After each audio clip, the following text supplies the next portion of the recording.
देखो आज का हमारा टॉपिक है समांतर प्लेट संधारित्र की धारिता यानी capacity of parallel plate capacitor. ठीक है, हमने क्या किया, इसमें दो प्लेट ले लिया है, एक दूसरे के समांतर है, एक प्लेट एक्स है हमारा, एक प्लेट वाई है।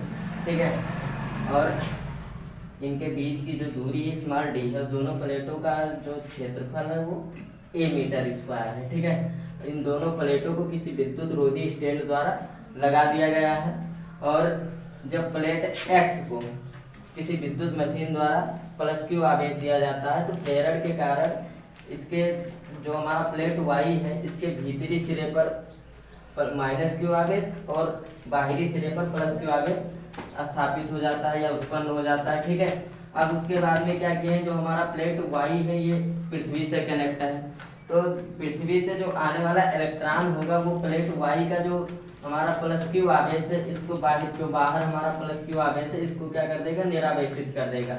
और यहाँ पर प्लस से माइनस की ओर दिशा है, क्योंकि प्लेटों के बीच में हमने एक क्या किया है, वायु या परावैद्युत कोई पदार्थ रख दिया है या भर दिया है, तो यहाँ पर क्या होगा, इसके एक सिरे पर प्लस चार्ज है, एक सिरे पर माइनस चार्ज है, तो जो हमारा ये क्षेत्र की दिशा होगी वो प्लस से माइनस की ओर होती है। तो यहाँ पर जो हम तीर लगा दिए हैं तो ये दिखा रहा है कि क्षेत्र की दिशा हमारे प्लस से माइनस की ओर है, या ऊपर भी ऐसे लगा दिया ये प्लस से माइनस की ओर है। ठीक है, ये हमारा रेजिस्टेंस है, ये हमारा विद्युत रोधी स्टैंड है। ठीक है, अब उसके बाद में जैसा हमने किया वैसा हम इसमें लिख भी दिए हैं, माना दो धातु की संधारित्र प्लेटें एक दूसरे के समांतर विद्युत रोधी स्टैंड पर लगी हुई हैं, दोनों प्लेटें एक्स व वाई का क्षेत्रफल जो है ये मीटर स्क्वायर है, जो एक दूसरे से स्मॉल डी दूरी पर रखी है। जब प्लेट एक्स को विद्युत मशीन द्वारा प्लस क्यू आवेश दिया जाता है तब प्रेरण के कारण प्लेट वाई की भीतरी सतह पर माइनस क्यू आवेश तथा बाहरी सतह पर उतना ही प्लस क्यू आवेश उत्पन्न हो जाता है। परंतु जो हमारा प्लेट वाई है वो पृथ्वी से क्या है, कनेक्ट है।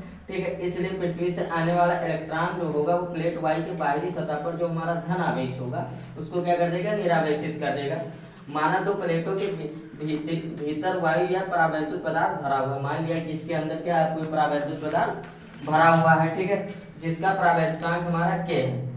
फिर उसके बाद में हमने माना दोनों प्लेटों पर आवेश का पृष्ठ घनत्व जो है वो सिग्मा है हमारा। ठीक है, तो दोनों समांतर संधारित्र प्लेटों के बीच वैद्युत क्षेत्र की तीव्रता हमें ज्ञात की। इसका ट्रिक होता है, पहले क्या होता है, ईबीसी पहले क्या करेंगे, हम प्लेटों के बीच किसी बिंदु पर वैद्युत क्षेत्र की तीव्रता निकाल लेंगे और प्लेटों के बीच सभी बिंदुओं पर वैद्युत क्षेत्र की तीव्रता समान ही होगी।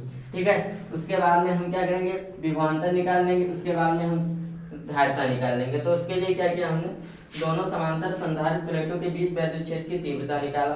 तो हम ये फार्मूला पहले ही पढ़ चुके हैं कि अनंत विस्तार लंबाई के कोई समांतर प्लेट है तो उनके बीच में किसी बिंदु पर वैद्युत क्षेत्र की तीव्रता का जो व्यंजक होता है वो E इक्वल टू होता है सिग्मा अपान इस माइनस एप्सिलॉन नॉट। तो यहाँ पर कोई परावैद्युत माध्यम है इसलिए मान लिया गया कि E equal to sigma upon के एप्सिलॉन नॉट।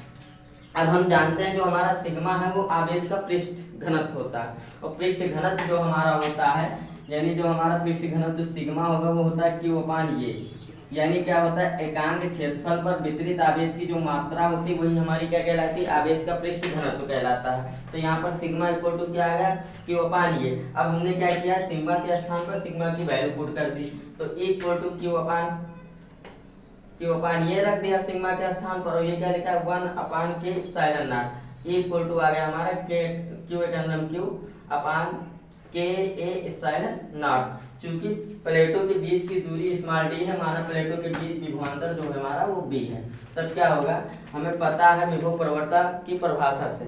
ठीक है, हमने इस पर संबंध भी इसका निकाला था वैद्युत क्षेत्र की तीव्रता और विभव प्रवणता में, तो वहाँ E इक्वल टू हमारा आया था बी अपान डी। ठीक है, तो B इक्वल टू हम यहाँ से B की वैल्यू निकालें तो B इधर बटन इधर जाए गुणा में हो जाएगा, तो B इक्वल टू आ जाएगा ED। तो B इक्वल टू E के स्थान पर E की वैल्यू पुट कर दिया हमने, कितना Q अपान के ये एप्सिलॉन नॉट इनटू D। अब हमें निकालना वास्तव में धारिता है, तो धारिता की परिभाषा से क्या होता है, C इक्वल टू हमारा होता है Q अपान B, तो क्या हो जाएगा Q गुणे 1 अपान B हो जाएगा, तो C इक्वल टू Q गुणे 1 अपान B, तो B के स्थान पर B की वैल्यू पुट कर देंगे, कितना Q अपान क्यू डी अपान के ये एप्सिलॉन नॉट हो जाएगा।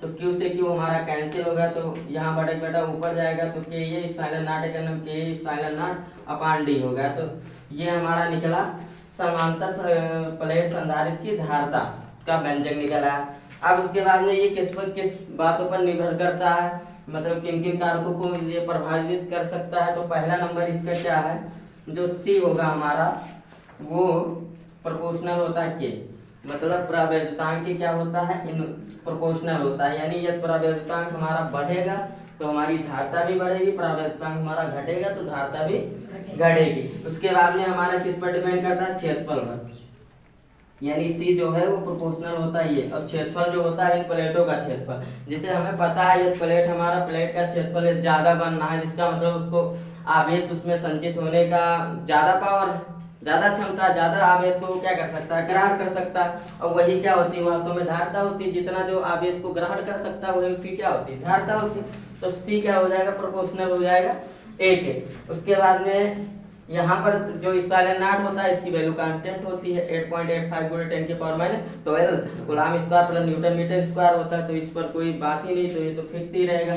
और फिर उसके बाद में लिखा है सी जो है वो इनवर्सली प्रोपोर्शनल होता है 1/d, मतलब इन प्लेटों के बीच की दूरी के इनवर्सली प्रोपोर्शनल, या प्लेटों के बीच की दूरी बढ़ेगी तो धारता कम होगी, या प्लेटों के बीच की दूरी घटेगी तो धारता अधिक होगी। हमें पता है जैसे प्लेटों के बीच की दूरी यदि हम बढ़ा दें तो प्रेरण के कारण इस पर कम आवेश उपस्थित हो पाएगा, जिससे क्या होगा, जिससे इसका विभव ये कम इसका जो प्लेट एक्स है इसका विभव ये कम करने में थोड़ा असक्षम होगा, और विभव को जब हम कम नहीं कर पाएंगे तब तक हम धारता को बढ़ा नहीं सकते। इसलिए क्या होगा, ये दूरी के व्युत्क्रमानुपाती होता है जो धारता हमारा होता है। अब हम निकाल रहे हैं निर्वात या वायु के लिए, तो हमें पता है निर्वात या वायु के लिए के बराबर हमारा 1 होता है। तो C इक्वल टू क्या, C नॉट इक्वल टू हो जाएगा हमारा K के स्थान पर 1 रख देंगे, तो 1 से मल्टीप्लाई कराने पर कोई प्रभाव पड़ता नहीं है, तो क्या हो जाएगा, ये एप्सिलॉन नॉट अपॉन डी ये हमारा निर्वात या वायु के लिए आ गया। यही हमारा क्या है, समांतर प्लेट संधारित्र की धारता का व्यंजक है।